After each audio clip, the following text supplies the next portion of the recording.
remote, and because we're localized in Salt Lake City, Utah, our central headquarters for the college, it's good for us to get out and meet learners in other parts of the country, let you know that we do know where you are, that we care about what's happening within your environments, and that we are trying to make the program still as localized or as supportive of you in your individual locations as possible. So I'm glad to be here in Denver today. I do have a connection to the city. I have a cousin who's a nurse working in a hospital right here in Denver. So I'm excited to be here in this environment. We are going to get started a little bit looking at the population that is just getting started in Nightingale College in this cohort, right here in the fall, 2023. Do that with.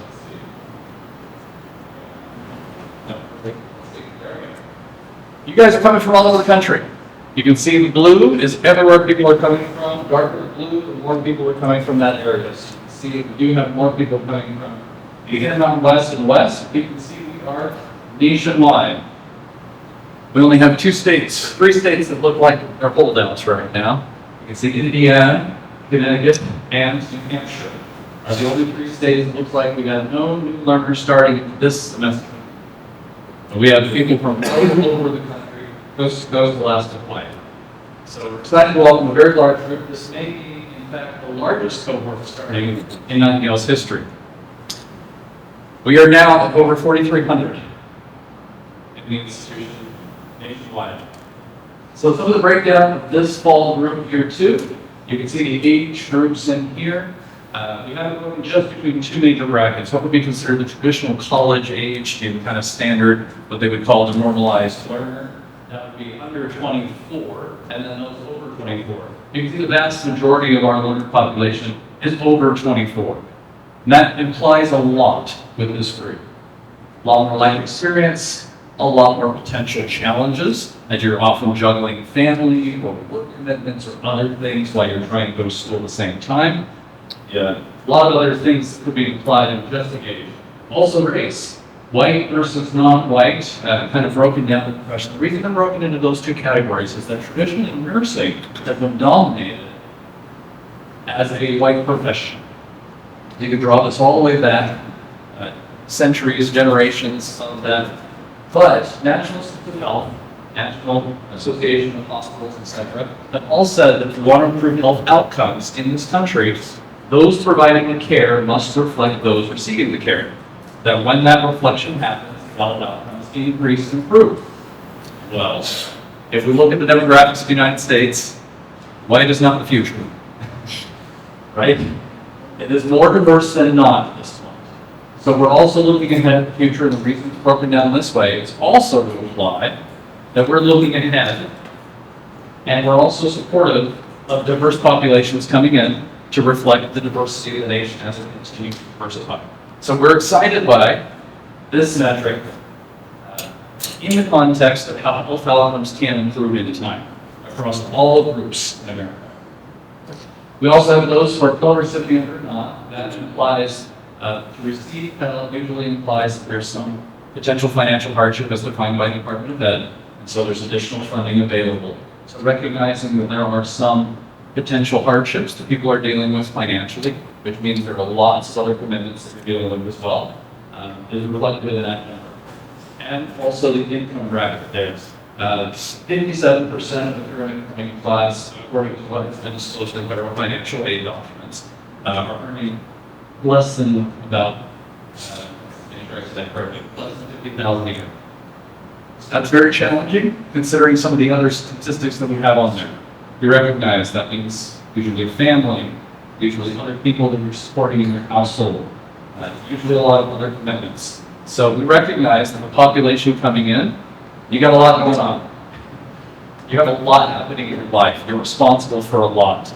And so finding ways to make education fit into your life is really crucial for us to have that flexibility to provide that space to make this a meaningful experience for you in the limitations that may be presented to you, limitations in time and resources, etc., that may be there. So, wanted to just start off by letting you know where and we're trying to do what we can to try to make things more accessible within that space.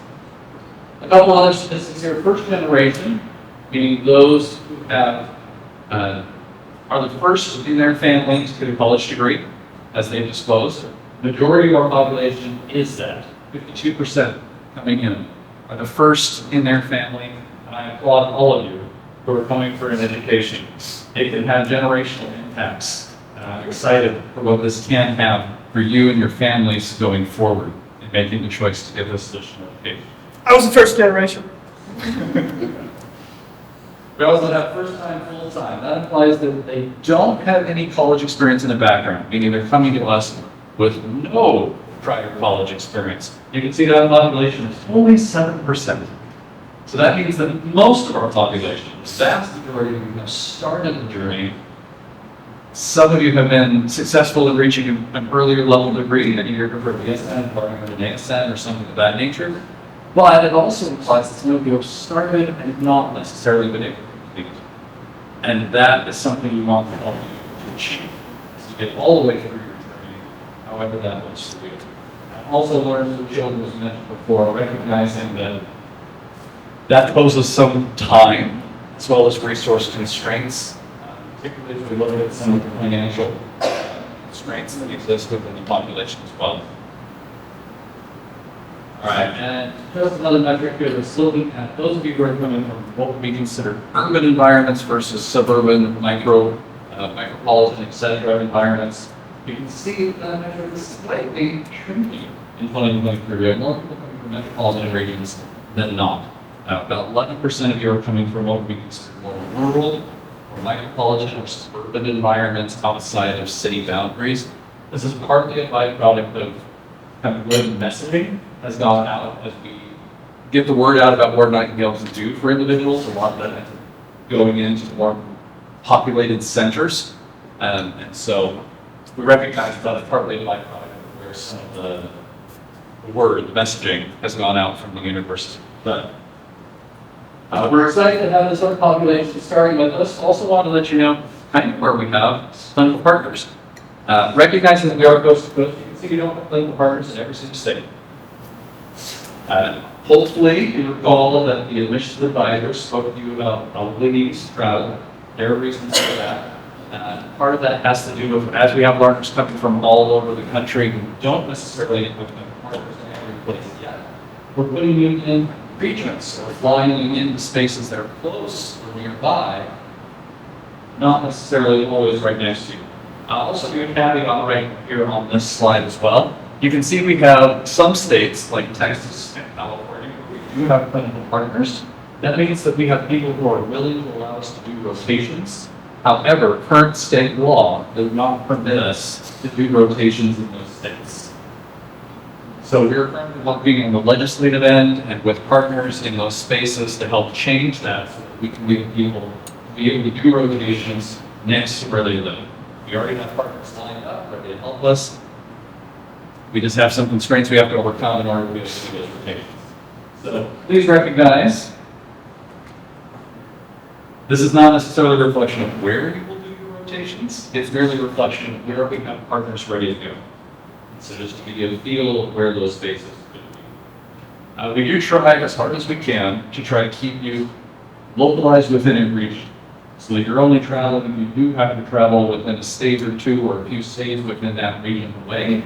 Caveat to that is California, for those of you who are tuning in from California, is because of the volume of individuals coming from California, housing all of you in the neighboring states puts a tremendous level of strain on all of our systems. So we have it divided out, so depending on which course you're in, you may travel to different regions. So those are all identified out and should be made known to you so you know, you can plan ahead on how travel is going to look for you.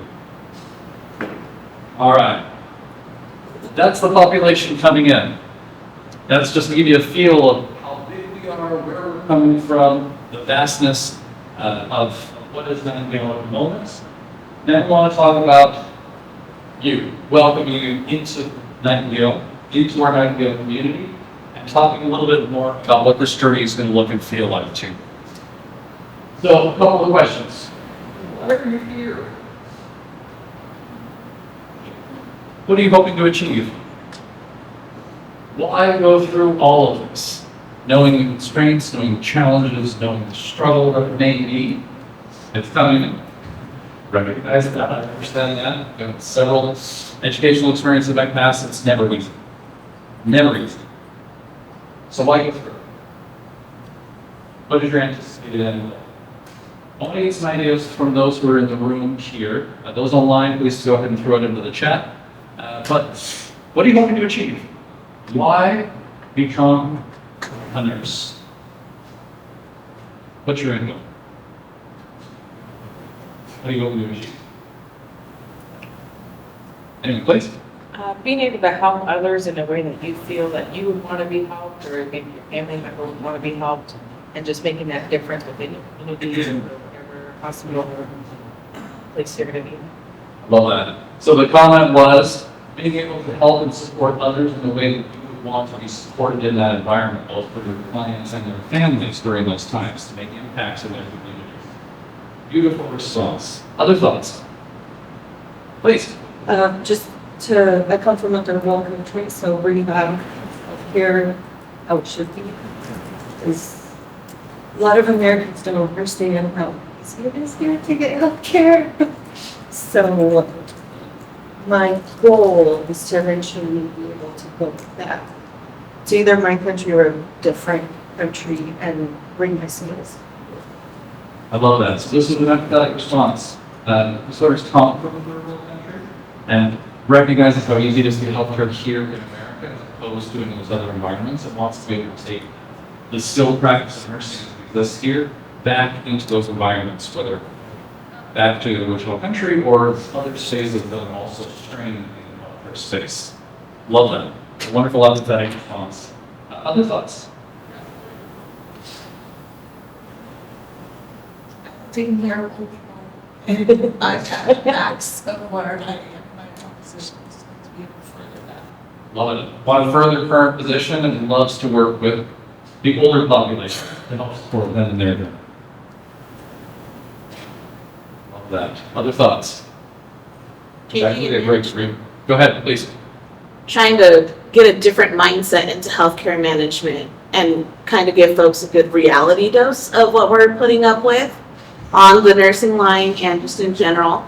Although it's much easier to get healthcare here, our view and stance on healthcare is severely lacking, and I'm hoping a younger generation, fresh minds can help make things different in the future if we can get other folks that are there out and make it better, as cliche as that is. But we need a change in mindset and generation in order to implement any sort of change going forward.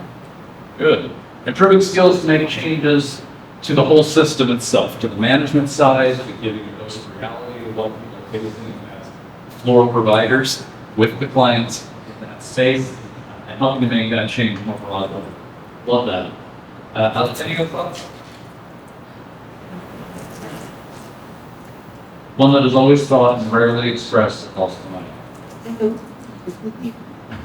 Lots of laughter in the room, so obviously that's a factor, right? We want to improve our own financial situation. We will improve the situation for our family and for our loved ones.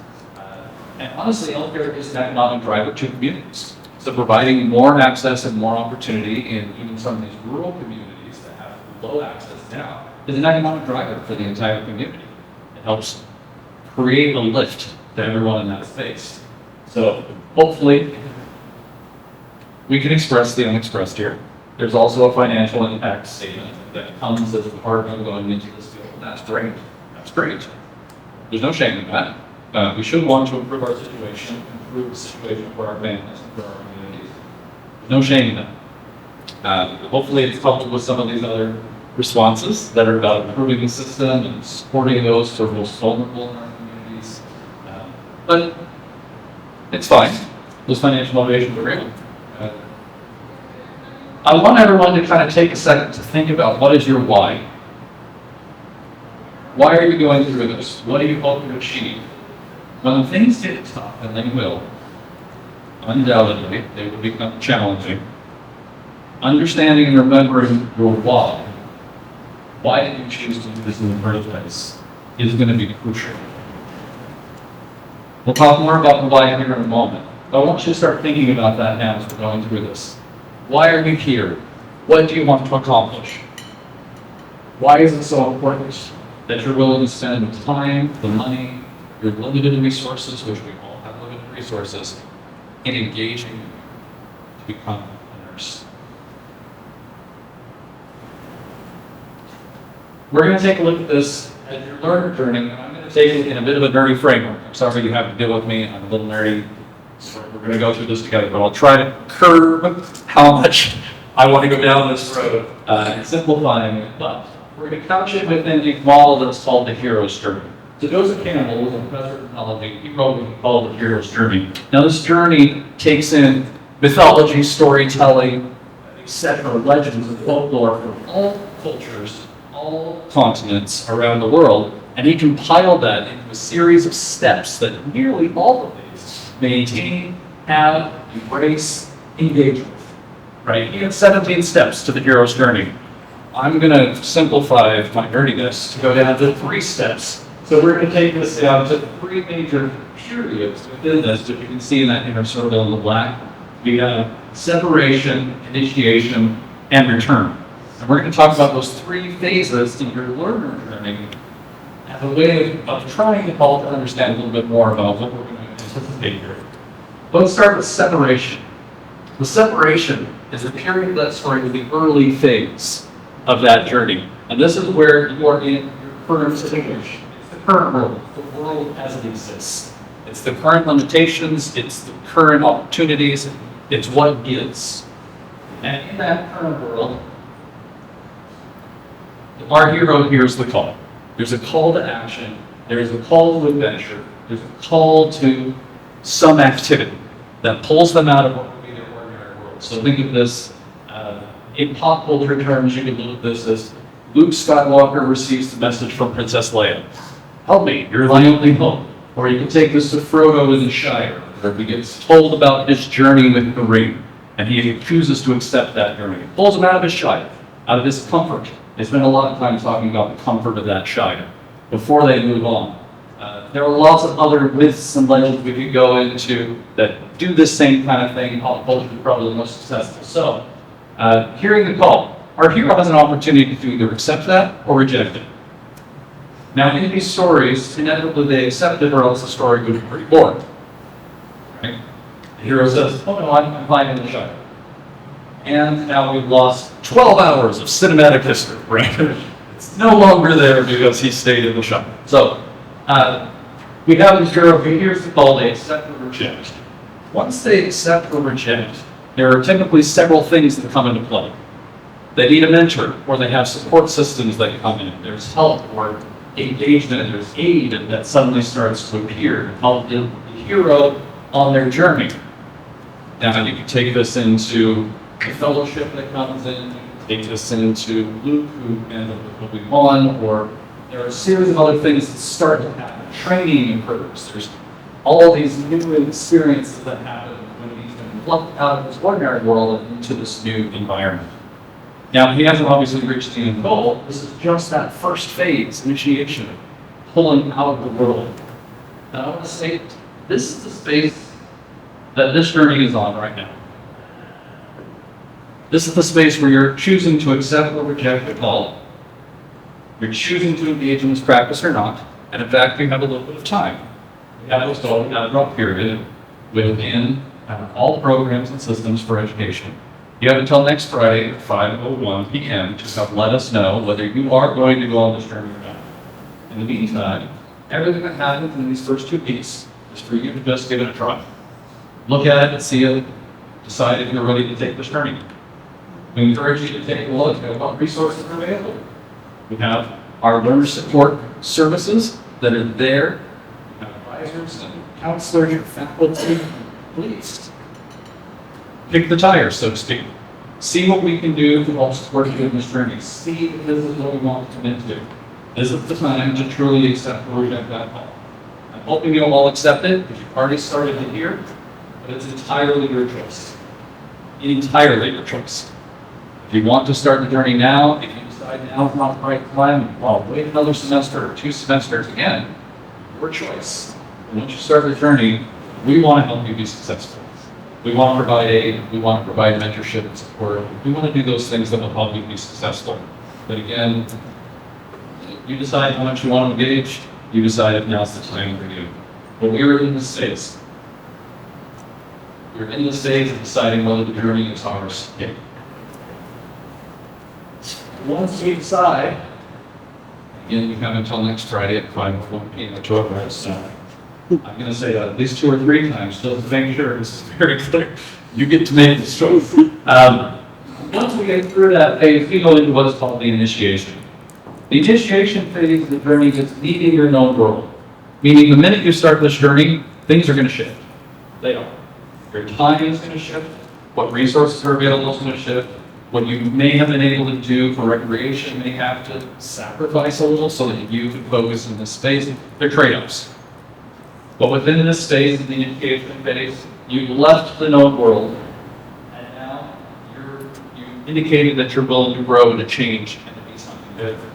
Remember, in that last separation phase, your limitations were unknown, partly because they weren't tested. It's in a comfort space. There's no comfort in the growth zone and no growth in the comfort zone. So consider moving into this space. This is where you're going to have some discomfort. Always. Hero always has to go through a period of discomfort to grow. This is part of that phase. So I'm going to recognize this is a hard space to be in, and it will be. But we need to go into it with open eyes about what that means to us. This is where we end up in what he refers to as the road of trials. You could call this Hercules' seventh, defeats, or you could call this, battling the Death Star, or you could call this the travel of Mordor, or any of those kinds of things. There are challenges, trials, opportunities that exist all along that journey. Things that are going to try to dissuade you, things that are going to be challenges. Before we began in our conversation here, we watched a learner's story, Nigeria, who talked about the loss of a child, the loss of her home, the loss of other opportunities in her life, and she persevered through. I'm not going to say that's happening to all of you here, and I hope it doesn't. But the reality is, things like that can crop up. You may lose loved ones unexpectedly during this time. You may have a loss of opportunity in work or other things. You may have children who get sick, or other things that happen that put roadblocks in your journey. This is the road of trials. It's going to be hard. I don't know what's going to happen in your personal lives. I hope it's a smooth road. I am afraid I have no control. And I'm hoping things go well with you. And if new things do crop up, please lean on the support services we have available to try to help.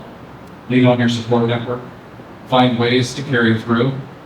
Opportunities continue to emerge, even in the depths of trial.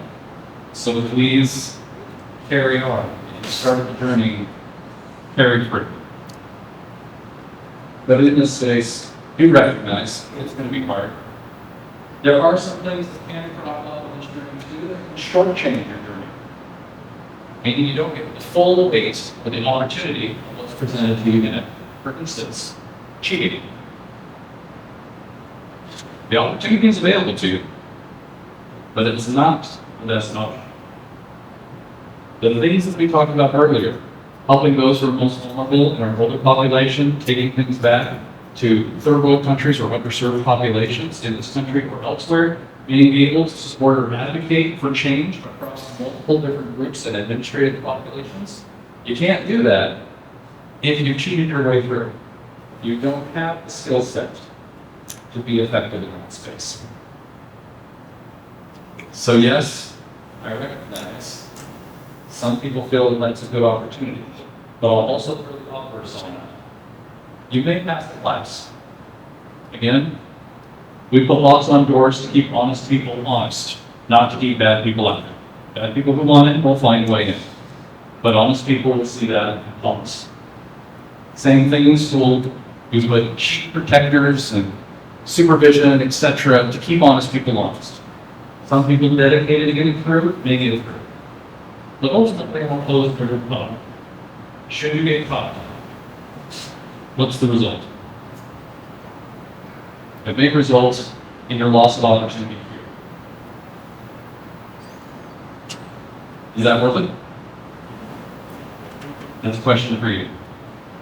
But I would encourage you to maintain your integrity and get the most out of this opportunity that you're sacrificing for by maintaining your own integrity and doing the work to get through.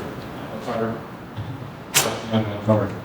But I would strongly encourage you to consider your why and how that decision may play. There are other things that may crop up in. But this is where we have the challenge. This is where the trials come in. Once you've accepted the call, after next Friday, once you get through that, it's going to be challenging. It's going to be challenging. Remember your why, and that's very important. One thing that's interesting about this phase, when we think about this in terms of other stories, is that many times we may achieve the goal, we may get the degree, we may defeat the Death Star, we may get the ring into the volcano, into Mordor, and we've reached that particular goal. That's still part of this phase. There's still another part of the journey to go. But a lot of people don't look at it because it's not very cinematic. I know Peter Jackson got a lot of grief for doing 37 endings and the Return of the King, but there's a reason for that. It's because it's the continuation of that journey. And it's the next phase. It's the return. It's when the hero now has met their goal that they were seeking at the beginning. They heeded the call to that adventure and they went on the journey, and now they're returning home. This journey step is no less important than any of the others. And in this phase, this is where the lessons of that journey get solidified into the hero. What am I going to do with my life? How am I going to take what I learned and move it forward? If we're going to do these things that were described as the why earlier, that we described, this is part of this phase. It's what we gain from this experience that we take into that next phase. So we retain the wisdom gained, we even share it with the wider world. We learn to find balance again, recognizing that education is always a disbalancing experience. A lot of things get put on hold or shifted or modified so that we can be successful in this space. Finding new balance. What does that look like for your life when you're done with school is important. There are resources, etc. Hope you take advantage of them. But this is truly the phase where the hero is transformed. From who they were back in the early days, when they heard the call, to who they're going to be. I know our piece of this journey in the college is down here in the initiation, in the support, in the help, in the trials, in getting us through and learning those lessons.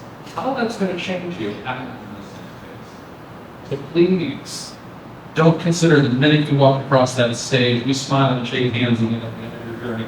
That's the end of your journey. It's not. Never has. But this is where it becomes part of the hero. Now, again, you heard the call. I applaud you for taking the first step. You have, once again, bullies. You have 5:01 p.m. next Friday to let us know. The reason I keep repeating that too is that some people may decide that they're not ready for this journey. If you tell us after that date, federal financial aid and other funding sources that you may take advantage of, consider those funds withdrawn. So I want you to be aware of that limitation as you're making this journey step. That's why I'm being so adamant about this. I don't want to leave you in that situation. Again, for us, one of the worst things that can happen is for you to take out loans, put yourself in a bad financial situation, not finish this journey, and not have the opportunity to improve your situation and pay back those funds, but still have that. That's a horrible worst case scenario for us. So we are committed to trying to help support you to be successful. Please recognize that. We do take that very seriously. I would encourage all of you, what is the purpose, the why of your journey? Consider that. Write it down. In fact, don't just write it down. I want you to send that to your LSS counselor. I want you to talk with them about it. Those individuals are phenomenal in finding ways to support you. When things get tough, when you're really struggling, then walk through it with them. Let them help you. They're there to support you. That's why they're here in the institution. They're there for you. So please, utilize them, let them know what your why is, so that they can also help and remind you of what that is. All right. We also want to talk about the component of this, something we take very seriously. Our vision is better health, better humanity, for a better world. Starts with better health. Better health starts with individuals. As you're going through this journey, we recognize that some pieces of your journey are going to strain on different dimensions of your wellness. And we want to make you aware of that and be considerate of that. To be a very high functioning individual, these things generally should be roughly in balance.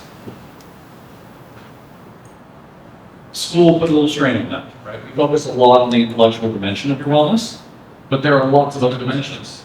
Financial, the spiritual, however you define that for yourself, the social, the environmental, the physical. All those things can be strained in your educational journey, and we need for everyone to be aware of and consider what this looks like for you. A couple of questions that you might pose or consider as you're thinking about how wellness may impact you. I'm just posing in here for you to take personal inventory. Right? We're not going to go through depth in this. I just want you to take a personal inventory. Where do you see balance now? Where do you see opportunities to create balance for yourself? What might pose a barrier for you in your learner journey within these dimensions? What might you need to do to overcome that? It's good to make a plan in advance to kind of consider what this may be. Where can you find support? Personal support groups, community support groups, the internal support groups from college. Where can we find support? And also, why would we spend time talking about this level before? Yeah, face the challenge. Why are we spending the time now? Consider that. Take a personal inventory. Prepare yourself. With that, I also want to look at our value statement. We have a unique word here we call evolvitude. Lauren's showing it off right now. Within that, the value statement, evolvitude, is an attitude of evolvement, a constant iteration, constant growth. It's a growth mindset, and it's an attitude towards a growth mindset. That's divided into three major components that we have listed up here. We have I choose. Statement is I choose deliberate involvement, gratitude, love, trust, forgiveness, courage, kindness, humility, gratitude, lightheartedness. We move that into a strive, so this is what we're hoping to achieve at the end of all of this growth and development, is self-governing, self-actualizing, and self-transcending. And then at the bottom, this is how we present on a regular basis. I act with a growth mindset, transparency, responsibility, while building community. So we're going to talk about each of these in a little bit more depth here. These are often what's considered as true values, often considered core values. Right? These are things that we consider fundamental to a person. Why do we use a term like choose for something called a core value? Go ahead. Because it's a choice. Actively make the choice to do those things. The choice. We actively choose to do those things. Love that. Even though it may be a core fundamental belief that we have and that we hold as individuals in this community, we still have to choose. And not every day, not every moment, not every trial, we choose all of these things, even if we hold those values deep. So our core values, we also have I choose, deliberate involvement in these spaces. When things go wrong, when things are going bad, when things are tested, I'm choosing love, trust, forgiveness, courage, kindness, humility, gratitude, and lightheartedness. It's not always an easy perspective to take. It takes quite a bit of the humility that exists in the middle of that statement. But it's valuable and important for us to consider. If you have your own personal statement and want to add new words to that, as part of your choose statement, consider it. Those are the core values that we as a community have selected that we every day choose to engage in.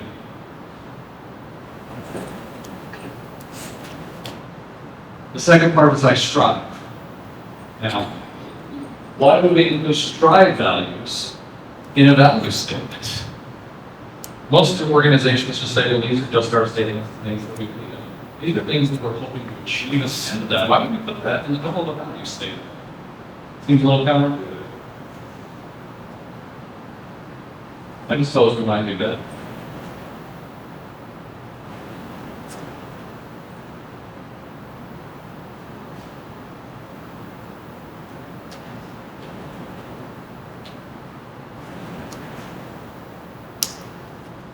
Don't worry, I was almost moving there. I'm very comfortable. Now that end goal, so that walk, that longing to go against, hand in hand with the choice to do better and be better. You want to have that oomph to go get it, to continue on. Good. The question I always ask whenever I'm told about things going on or things that are happening or things that legislation or things in current events, I always ask the question, to what end? What are they trying to achieve? What are they trying to get to at the end of all this journeying? Use T.S. Eliot, at the end of our journeying, we will come to the place and for the first time. What are we trying to achieve? What are we hoping to see at the end of all of this choosing? What do we want to see? And this is why we include it here. Part of that is also two components that I just want to pull out of that statement too. Also, what does it mean to be self-governing? And what do we have the power to control? Those are great questions to consider when things get a little bit strong. What can we control? And what does it mean to be self-governing?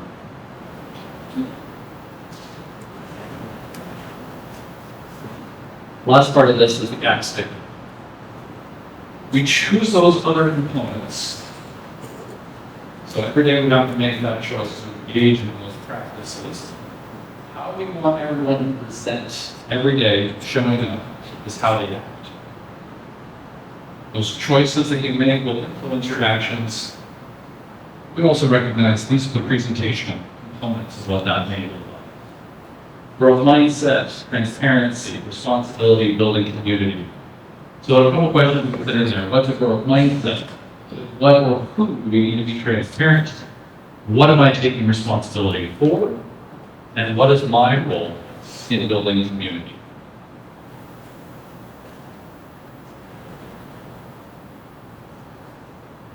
Any thoughts? So return, please.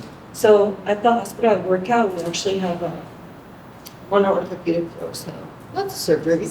And we have a lot of patients that are like, I cannot do this. I can't get up, I can't do this. But we have a board where it says, one side of it is, I can't do this, the other side is, I can't do this right now. So that's like the self-growth mindset. Like, you have to say, I can do this, even though you're like, I don't actually know if I can. but honestly, just, you have to get it into your brain life. It's challenging right now, but I will do everything I can to grow, to be where. I love that. So the comment there was talking about the experience working on the orthopedic floor, lots of surgeries, lots of people with knee, and there's a board in that space that says, I can't do this right now, or I can. Right? I can't. I can't, And then- and I can't do this right now.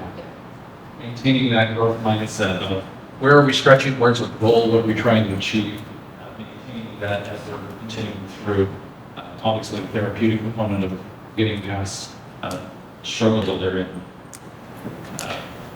Again, we'll maintain this as takes personal inventory. This statement is found, the full acknowledging statements on the website, easily grabbed right there as a value statement. We believe in it very much within the organization. We talk about it all the time. You can see half the people wandering through. You see our faculty staff, most of them are wearing t-shirts with that emblazoned on it. It's very much who we are. We do constantly support one another within that moment. You'll hear this from counselors or others too, in helping walk through some of these constructs too. Challenges get hard. So don't be surprised if they ask questions around some of these value statements or some of these constructs. It's who we are as a community. It's part of how we build our culture as a knowledge.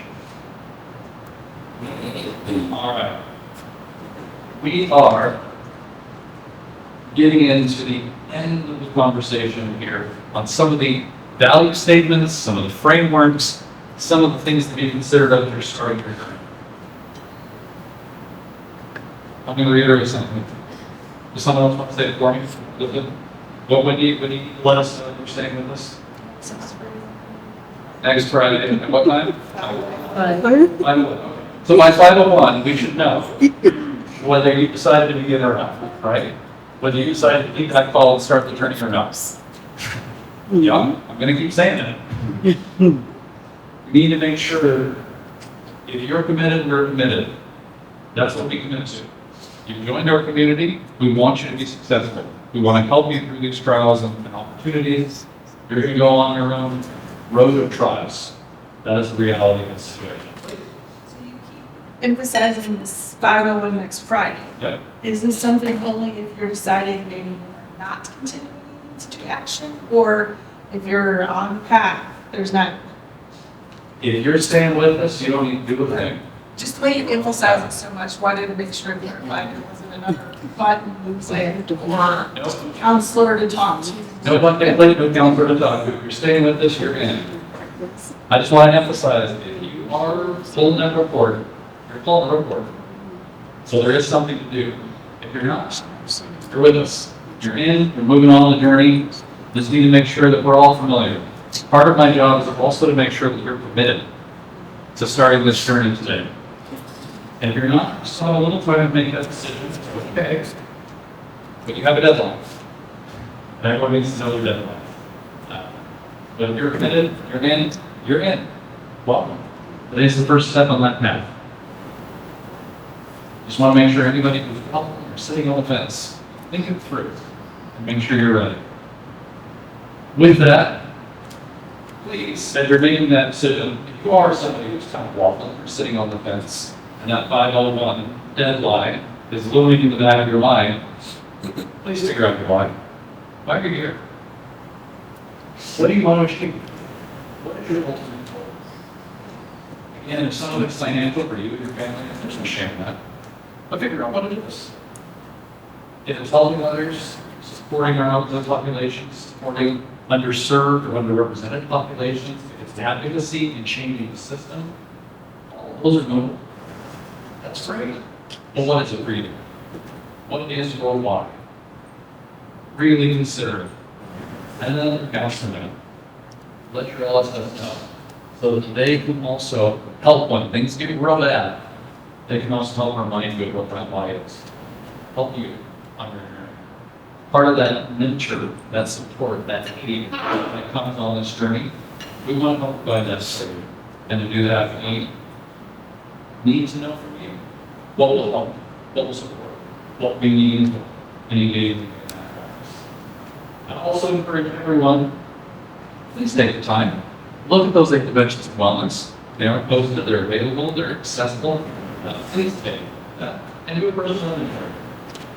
What's working in your life right now? What's not working in your life right now? What might you need to change, alter, shift, find support for to make a better balance in your life? Recognizing that anything that is disbalanced now is probably going to get worse as you go down this journey. It'll be augmented. As you have new stresses, new time commitments, new things to your plate that weren't there previously. So you have to straighten down. Recognize that there are opportunities that could pose some struggle for you. So take an inventory. Where are you now?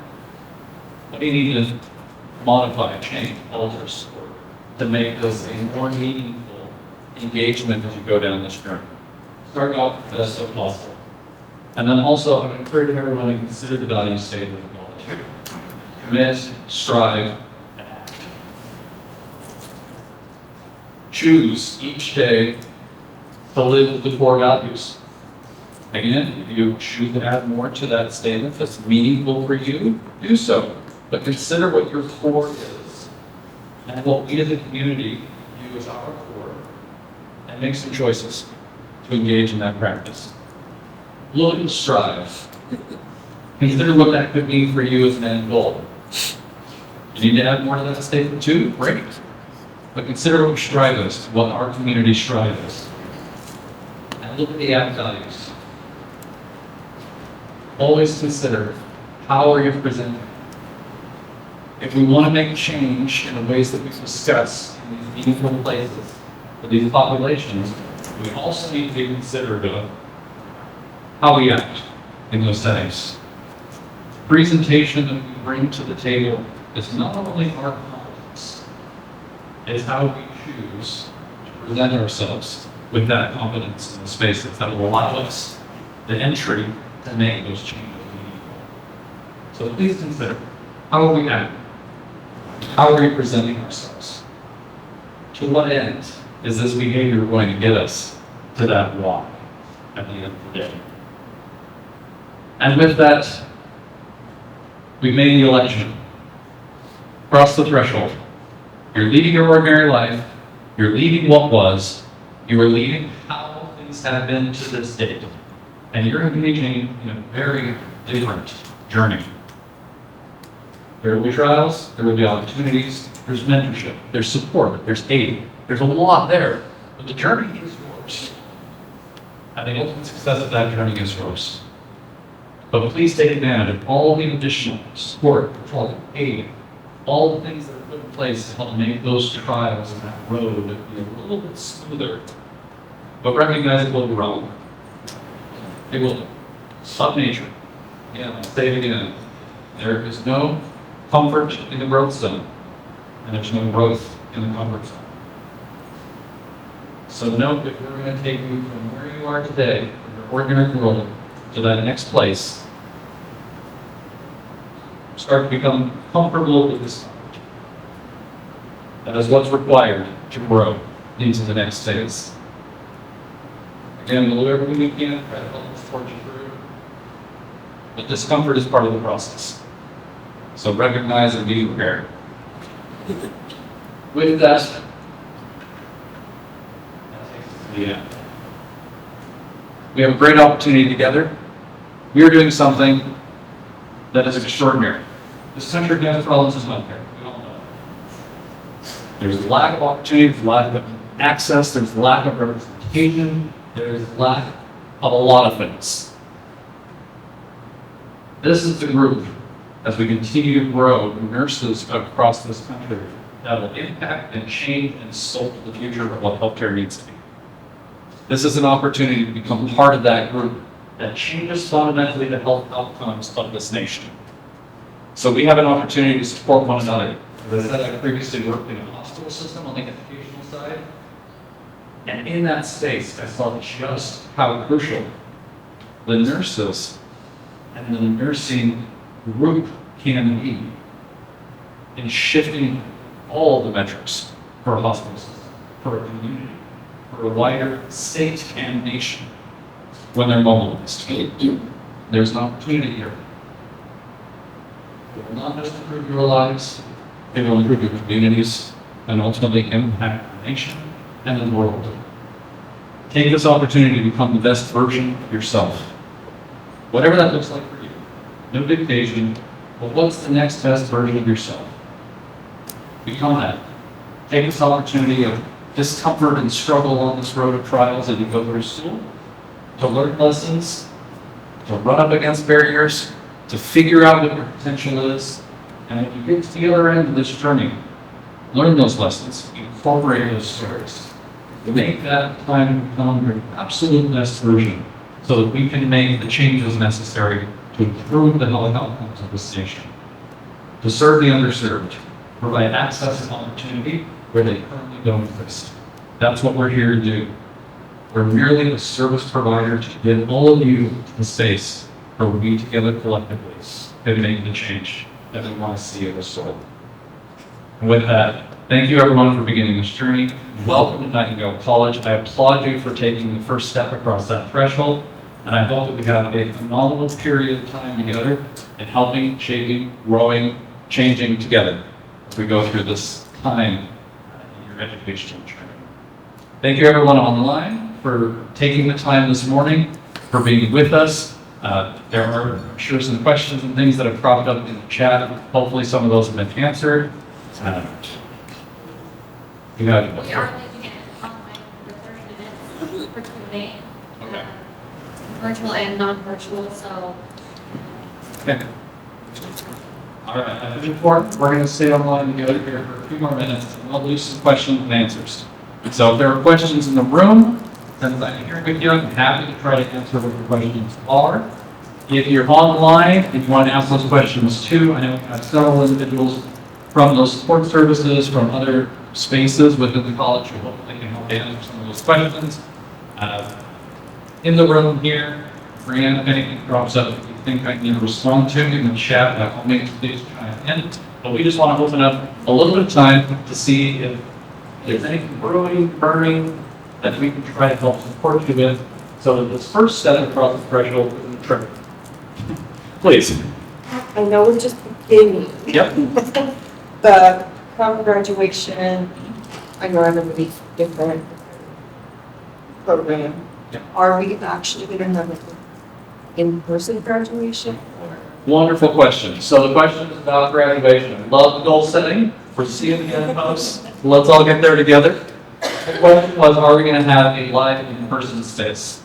So as we mentioned, we are nationwide. We're coast to coast, we're up and down, we're everywhere across this nation. As a part of that, it becomes very challenging for us to have a lot of that in-person time. We want to give you two opportunities. The first one is, at the end of your semester that you graduate, we have what is the commencement. It is a broadcast. And this broadcast is where we do the honors and degrees, we do the nurse pledge, we do the pinning ceremony, lighting the lamp, and unfurl of your degree. So all that happens in a virtual online space. However, annually, we pull together the fall, spring, and summer commencements, those 3 broadcast groups, and we do a walking ceremony in Salt Lake City. So if you want to be able to have that moment to walk across the stage, shake your hand, get a picture as we're going across, I'm all for it. I'm thrilled to death if you want to come to that event. Just want to let you know that we have 2 events that celebrate your commencement. The first is the broadcast that you can celebrate with friends and family close to home and have that experience. This is also part of creating that equity and access. For some, it's still too challenging right after the program, making money to fly into Salt Lake to have this big event. So the broadcast gives you an opportunity to meet with your local communities, perhaps learners that you engage with, in rotations, etc., localize, and have a celebration. But we do have the walking ceremony that happens in August every year. You're more than welcome to bring friends and family and anyone to that event. We do a big celebration at that time, and a keynote speakers and all the rest. So just want to let you know there are 2 components to that commencement celebration. Go ahead, Brandon. there is a virtual learn that says, are the clinicals done towards the end of the term or beginning? That's actually going to vary. So the clinical experience, you'll get your schedule. Right now, I won't make any promises about when you're doing your schedule, right? Because it's going to vary based on where you are and where we have to do placements. But you get your schedule in advance. Right now, there's in Catalog, I believe, at least a 4-week window of time that you can schedule for your travel arrangements on there. Most people get their schedules at this point, operations improved a bit, but they get them quite a bit in advance. So some people have 2 to 3 months in advance to know where you're going to go and plan to travel. They can happen at almost any point in the semester in the space availability and the rotation that we need. So recognize it's not necessarily the system, also partly because as we look across the country, we're trying to put a lot of people into a lot of places. So we're doing our best to try to maintain well in advance so that you can make arrangements. We know that's an additional expense. You need to have some kind of plan, childcare and other things, work schedules, etc. But it's not always consistently like the last week of the semester or the first week of the semester. It's where we can find a clinical rotational space that would be most meaningful for you if you don't local or close to local if possible. Travel is involved, and that means we're also coordinating a lot of other components. So sorry if that's unsatisfactory. There's a lot of hedging in that response, but it's also because I can't speak definitively about individual rotations for individuals when we're talking nationwide. So, please. Who is where we possibly get with different platforms that they'll be using during this journey, help with different platforms? Platforms meaning, are we talking like campus or? Yes, so.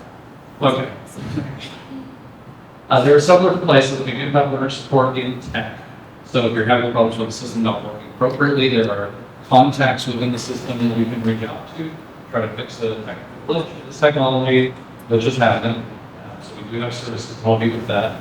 You can also, your faculty generally have a good construct of what's happening, and if they're unsure about how you do that, they can also connect you with another support tool that will get you the access to support.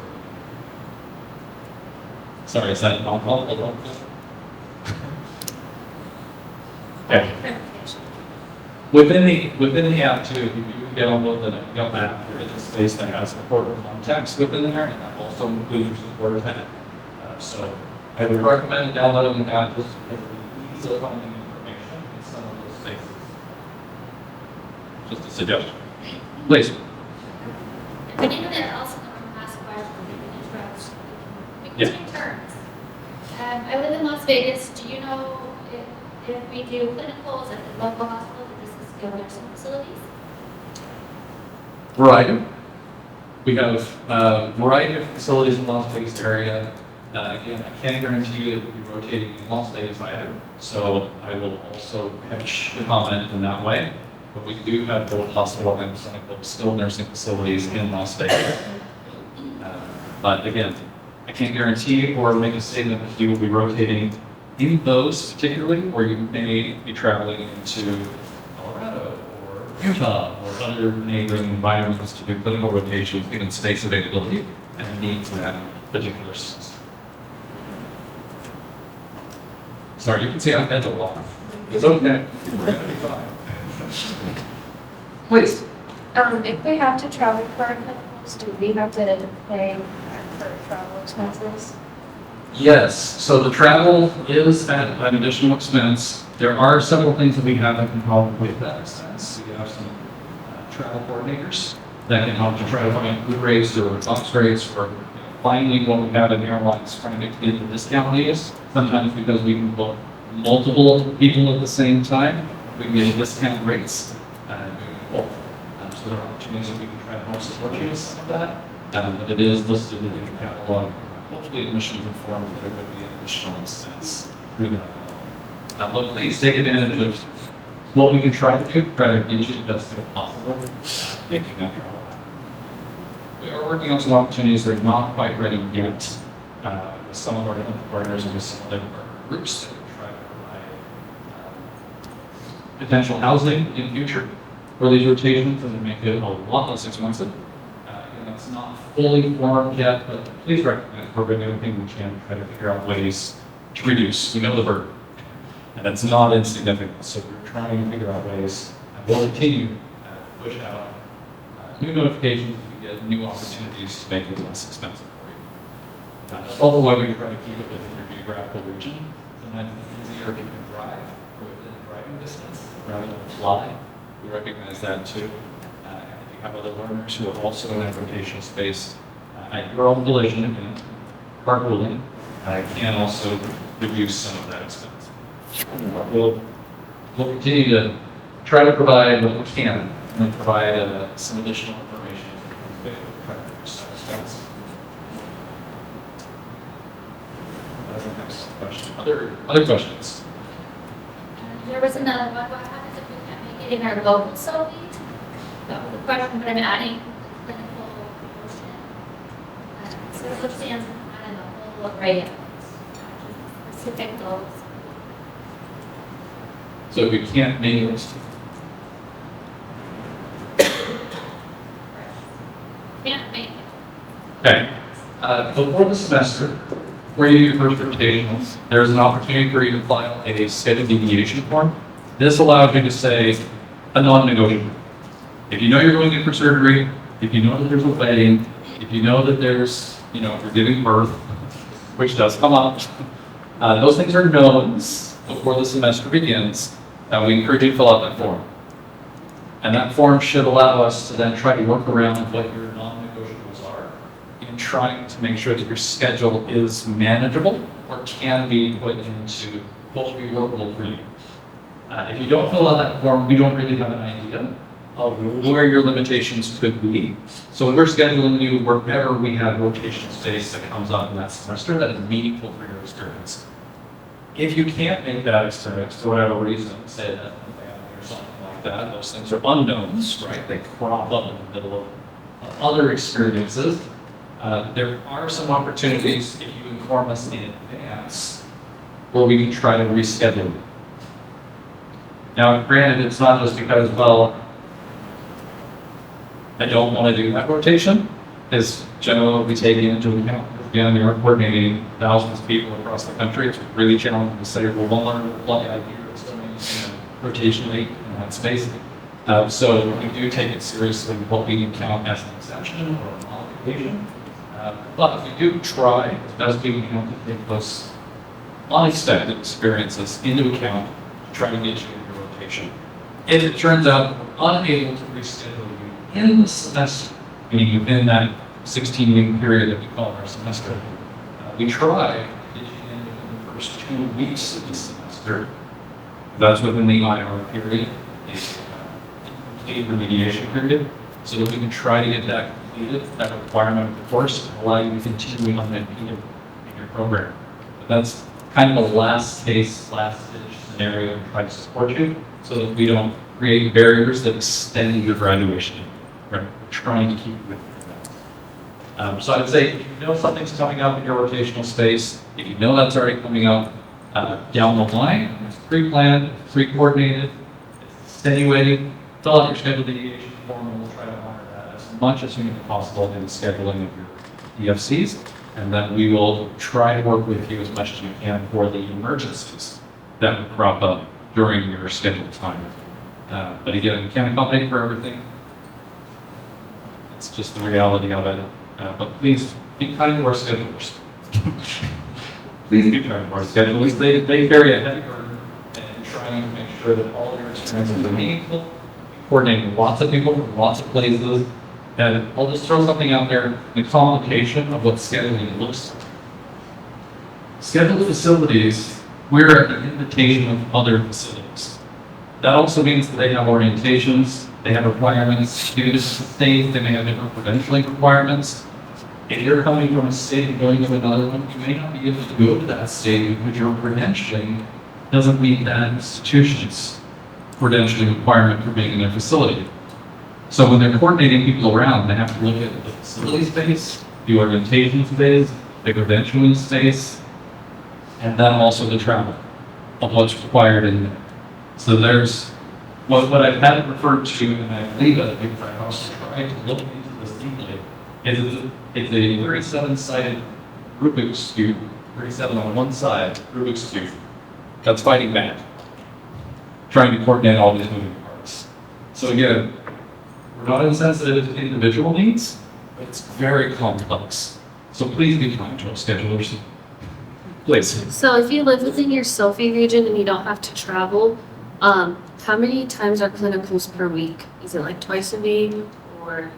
That's a great question. That will also vary based on the facility and type. If you are fortunate enough to be in a local SOFI and have rotation within that space, often we try to keep it to once a week. But that will vary given the SOFI space. Right now, we have gone from what would be later portions of the program where you may have 4 to 6 days in dedicated, condensed SOFI schedule. So you travel once and you do that whole thing in one. We've now reduced that down to 4 days, starting this semester. So the longest rotational time you'll have is a 4-day rotation.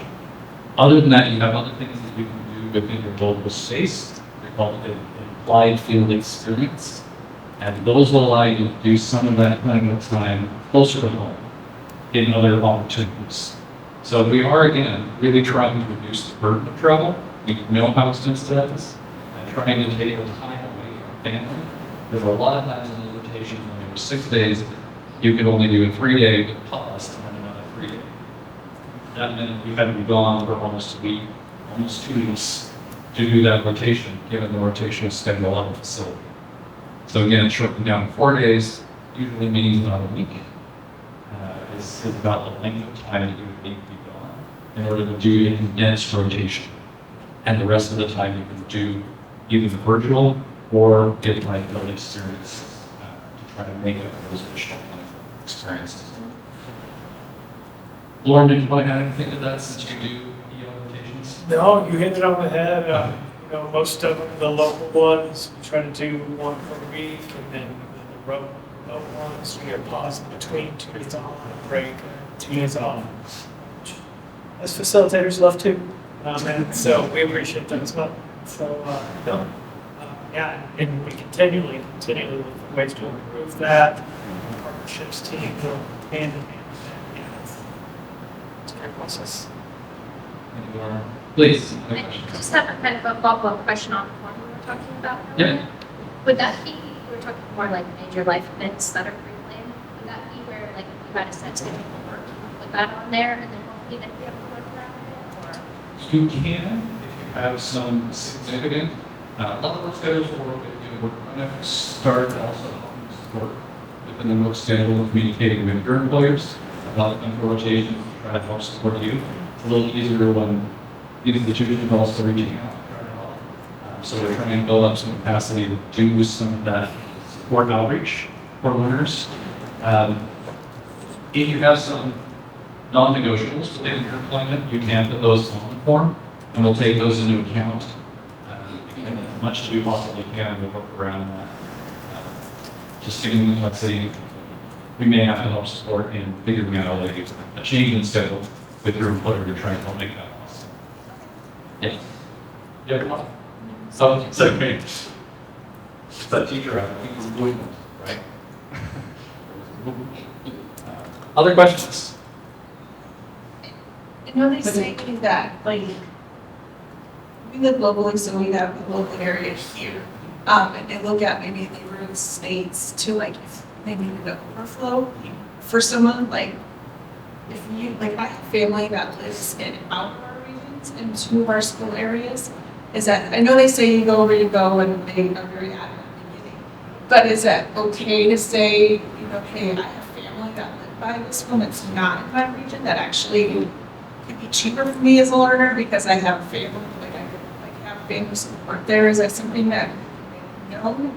I would put that on the mediation form, let them know that there are options that work. So if you, if for whatever reason Denver isn't the option for you, maybe like It's like I have family that live both in Michigan and Florida, very close to our locations that actually I would need hotels and extra stuff like that. And I would stay there if that had to be an issue. Right? You would think of like Wyoming or Kansas would be better options for someone in Colorado. So like that form you can utilize and say that you're willing to go past that if you needed to. Absolutely, yeah. Just let them know the options, and that helps them also figuring out what they can. And the more flexibility that is possible, the more they'll try to accommodate that flexibility. Because it may also be that we have some learners who just literally can't travel in a given semester, and if there's flexibility with other learners in that space, they may take the opportunity to allow that flexibility to make sure that the learner who can't, for whatever possible reason, I don't know, but for whatever reason, they can try to accommodate that. Again, it's very complex what they do. They're it's an operational Pandora's box, and they do phenomenal work. There was a thought back here? Please. What's an example of the applied local experience that you're talking about? Applied field experience. Yeah. Applied field experience, you know, kind of looking at the later stages of the program. Those are things to do with local community health, or opportunities of that nature. So sometimes they're observational, sometimes they're project-based, sometimes they could be varying. There are a variety of different ways. There are instructions on things that you could do for applied field experience, And in some ways, it's a bit of a choose your own adventure. Things that are meaningful within your particular environment. Dictating across the whole nation what the applied field experience will be is very challenging, because it's applied field experience. So it's meant to be meaningful to the field in which you currently live. So there are guidelines around it, but there's lots of opportunity to customize that and be meaningful within your individual space. I don't want to cheat you to death about that again, but you'll see that when you get into the course. Your instructors can give you a little bit more guidance on it, but it's typically with an approved project in advance. You decide what you would like to do, it's approved, and then you complete the project that's associated with it. Please. Some clarification on preceptorships, how long is preceptorships? Can applied field experience be applied to preceptorships? Just kind of around about preceptorships. Ooh, lots of questions on preceptorships. Okay. I'm probably not the best person to answer all the nuance in preceptorships. I will say I'm one of the advanced field experience doesn't apply to a preceptorship. Preceptorship is its own particular meaningful applied experience at the end of your program that allows you to simply operate under supervision. And so applied field experience or other experiences that kind of would not apply in that context. Those experiences, I forget the exact number of hours that are applied to those in the catalog for your program. I encourage you to take a look at the catalog, because I don't want to misspeak or misrepresent what is presented there. But it is a dedicated amount of time that happens at the end of the program for operating under direct supervision. So there are preceptorship placements that happen at that time, and you would need to be present for the entire experience of preceptorship. That's pretty common in all programs that are saying across the nation. I don't think there's an alternate model right now for that applied practice. So it's the same with other regulated professions too, like education. Teachers have to do applied field experience of that kind, which is like a preceptorship, and it's the same with other regulated professions like doctors. So that's pretty normative. But again, double check the catalog for the number of hours and the description of what that preceptorship will look like. I don't want to say something I'm not allowed to say. Please. So is the applied field experience the same as the capstone? Because I know there's a proposal class and a control. No, they are different. Okay. They are different.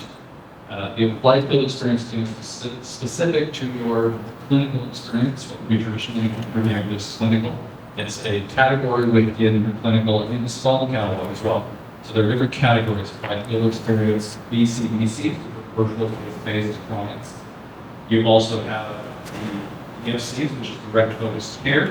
That's what we're talking about with rotations that you're doing. And applied field experience is its own thing. Preceptorship is one category. So they're essentially formative categories of what we would consider a clinical experience that all count within that environment towards your hours. The capstone project is something that's slightly different, also has more of an also an academic that's attached to it, rather than saying beneficial. Good question. Other thoughts? Please. So this is my very first semester. Will I have a clinical in the first semester, or will it be the second semester and on? Excellent question. Depends on the fourth year. I'm just going for the bachelor's. Which But is great, but I it just also see- depends I don't on your transfer see- credits. So Yeah, Yeah. I don't see any clinical listed currently. I just see like anatomy, physiology, math, and stuff like okay, if you're in the general education portion of that. it, Yeah. then you won't have any rotations this Okay. first semester. Yeah. The general education classes, English, math, pathophysiology, anatomy, phys, etc., any of those, there's no level of Okay. So it's all distance didactic instruction. Can I add to that? Yeah. More like It's on the campus. program, Yeah. both the classes will be highlighted. Okay. Yeah. Okay. Semester.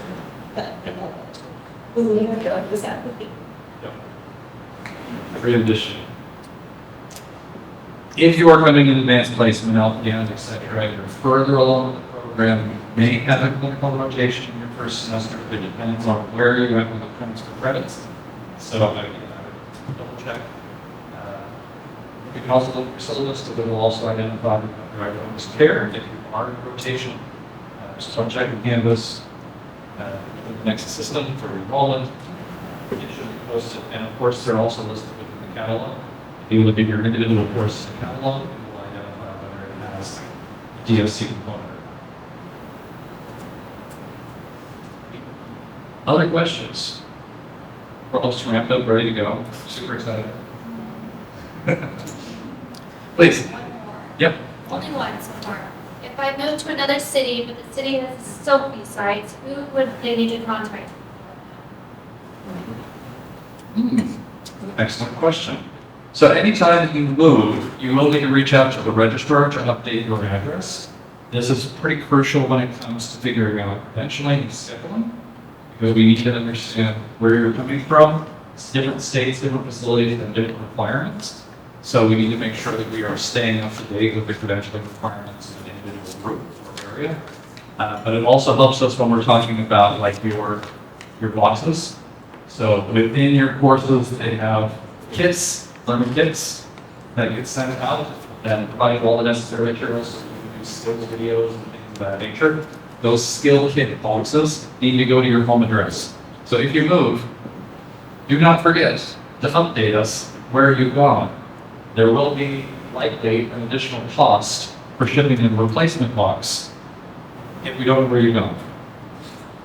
So please keep us updated where that is so you don't run any risks of having additional fees or expenses that may come up simply because of additional load. It's just a convenience thing also for you so that we know how to stay in touch and try to help you through your journey. So if you do move, update it in the system, let registrar know, and that will also help us in kind of thinking through placements. Again, we are trying to, as best we can, keep you within geographical boundaries as much as possible, barring any of those in California where we have you listed by individual course, which should have been disclosed within your enrollment period. If not, let's get you that information. As to where you're going to rotate so that we can maintain the operational effectiveness of those DSs. So again, if you move, this was the question around how to let know about DSC locations. Those are all done based on your address. So if you move, contact the registrar. Let's get you updated. Let's keep you moving.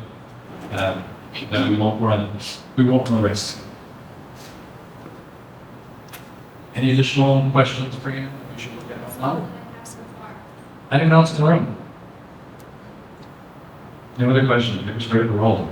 Or you're just waiting to get used to. I think there's one of them. Okay. Fair enough. If there aren't any other questions on the line, then I will simply, again, welcome you. You've heard the call, cross the threshold, let's work together. If you're waffling on the fence, figure out your why, contact your LSS and let us know by 501 whether you're in or out. Otherwise, you're in. We welcome you. We're excited to work with you. We're excited to take this journey all the way to its conclusion and even beyond in that return phase and helping you become what you hope to achieve. And with that, thank you everyone for taking the time to be with us. Thank you all of you across the country who are on the broadcast side, and we look forward to serving with you over the next few years. Thank you so much.